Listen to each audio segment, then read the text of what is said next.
Bonjour. L'écrivain Léon-Paul Fargue se plaisait à dire « J'adore les huîtres, on a l'impression d'embrasser la mer sur la bouche ». Quant à Jean-Yann, à qui l'on posait la question « Vous avez quelque chose contre les 12 apôtres ?» il s'amusait à répondre « Rien, si ce n'est que personnellement, je préfère les douzaines d'huîtres ». Voici donc deux citations qui nous ramènent plus que jamais à toutes ces variétés d'huîtres particulièrement savoureuses que l'on doit acheter exclusivement chez son poissonnier et non en grande surface, bien évidemment.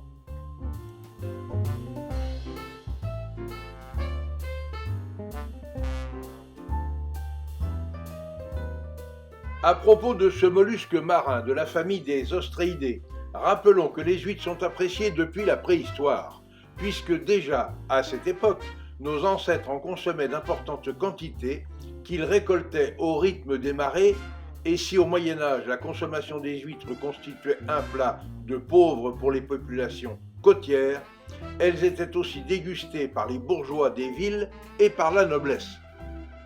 À la Renaissance, le commerce des huîtres se développe à Paris, et c'est à cette époque qu'apparaissent des repas composés exclusivement d'huîtres, jusqu'à 150 par personne, et l'histoire nous rappelle qu'il y a eu de fameux mangeurs d'huîtres dans le passé, comme l'empereur romain Vitellius qui se vantait d'en manger 1200 en un repas. Louis XVIII, arrivant à Gand, commanda un sang d'huîtres pour calmer une petite fringale. Et le général Jean Andoche Junot, duc d'Abrantès, en mangeait 300 tous les matins. Il est d'ailleurs reconnu que les huîtres sont excellentes pour la santé, grâce à leur teneur en oméga 3, vitamine B12, zinc et fer.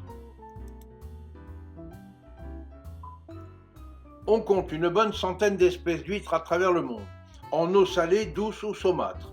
L'ostréiculture française se fonde principalement sur l'élevage de deux types d'huîtres, la plate nommée Ostrea edulis, plutôt ronde, et la creuse nommée Crassotrea giga, de forme plutôt allongée.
Et maintenant passons à table, pour d'inoubliables plaisirs gourmands.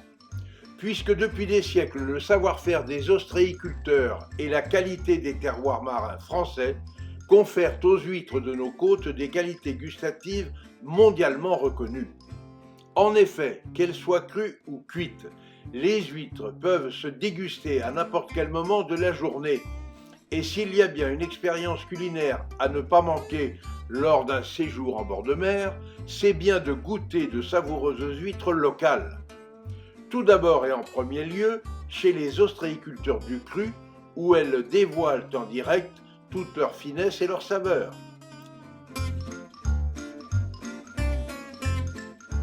Mais aussi au restaurant, où chaque chef aura à cœur de les sublimer pour révéler de parfaites harmonies entre notes océanes et raffinements d'assaisonnement divers.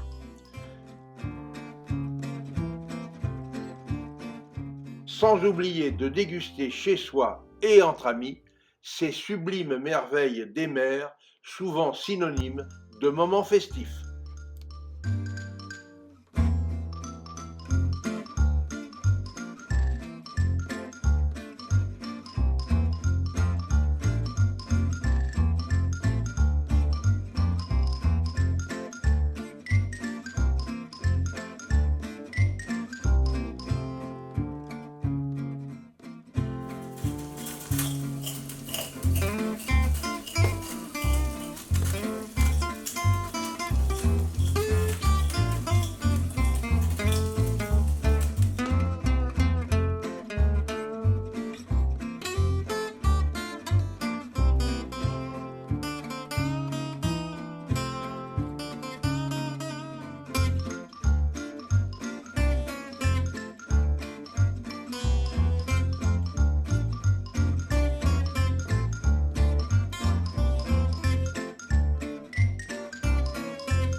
Enfin, il va sans dire que pour accompagner les huîtres, le choix du vin doit être particulièrement judicieux.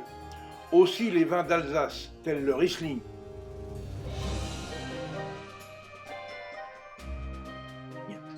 mais aussi le Muscadet,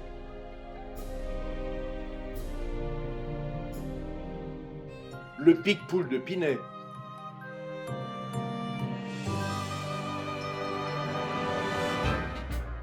le Petit Martin en Côte-du-Rhône blanc sont à privilégier.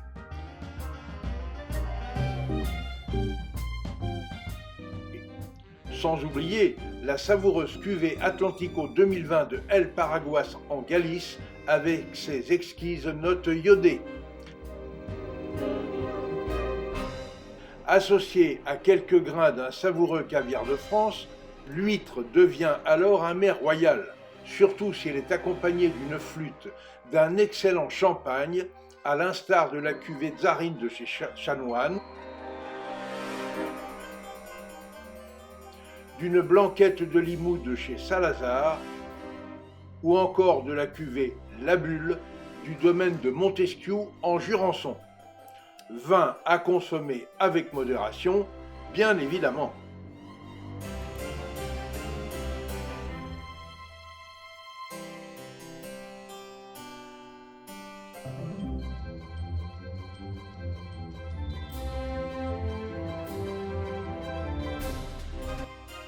Et n'oubliez pas, pour suivre facilement mes recettes et nos reportages, abonnez-vous à notre chaîne Escapades et Découvertes TV. Vous y découvrirez aussi nos accords mets et vins. Et notez bien que l'abonnement est gratuit.